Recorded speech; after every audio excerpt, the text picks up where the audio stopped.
আসসালামু আলাইকুম রহমতুল্লাহি ওবরাকাতু। সবাই কেমন আছেন? আশা করি আল্লাহর রহমতে সবাই ভালো আছেন। আপনাদের সামনে আজকে নতুন ভিডিও নিয়ে উপস্থিত হয়েছি। এই ভিডিওর মধ্যে আজকে থাকছে আমাদের নামাজের শেষের দোয়া কি।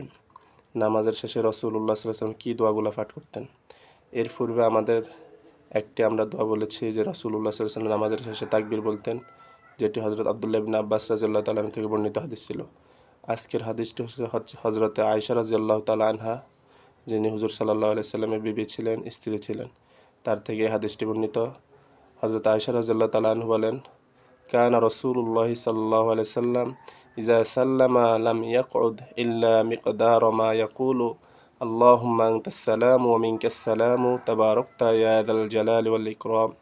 হযরত আয়েশা রাদিয়াল্লাহু তাআলা আনহা বর্ণনা করেন, রাসূলুল্লাহ সাল্লাল্লাহু আলাইহি সাল্লাম যখন নামাজের সালাম ফিরাতেন, তখন এই দোয়া পাঠ পরিমাণ সময়ের বেশি বসে থাকতেন না।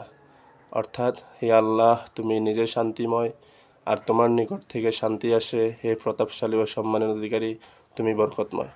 আজ থেকে আমরা নামাজের সালাম ফিরানোর পরে প্রথমে যে হাদিসটা আমি বর্ণনা করেছি, তাকবীর বলবো, আল্লাহু আকবার বলবো, সাথে সাথে এই দোয়াটি পাঠ করব, আল্লাহুম্মা আনতাস সালাম ওয়া মিনকাস সালাম তাবারাকতা ইয়া যাল জালালি ওয়াল ইকরাম। এর মধ্যে আরেকটি কথা বলে থাকি, আরেকটি হাদিসের মধ্যে কিন্তু আছে, রাসূলুল্লাহ সাল্লাল্লাহু আলাইহি সাল্লাম নামাজ শেষ করার পরে ইস্তেগফার পাঠ করতেন, আস্তাগফিরুল্লাহ আস্তাগফিরুল্লাহ। তাহলে আমরা এখান থেকে তিনটি বিষয় জেনে নিই। একটা হলো, নামাজ শেষে আমরা তাকবীর বলবো, তারপরে তিনবার ইস্তেগফার পড়বো, আস্তাগফিরুল্লাহ আস্তাগফিরুল্লাহ আস্তাগফিরুল্লাহ। তারপরে এই হাদিসটি যে হাদিসটি আয়েশা রাদিয়াল্লাহু তাআলা আনহা বর্ণনা করেছেন, আল্লাহুম্মা আনতাস সালাম ওয়া মিনকাস সালাম তাবারাকতা ইয়া যাল জালালি ওয়াল ইকরাম। এই তিনটা হাদিস আমরা প্রতিদিন দায়মিভাবে সর্বদা করতে পারি। আল্লাহ তাআলা আমাদের সকলকে তৌফিক দান করুক। সকলে বলি আমিন।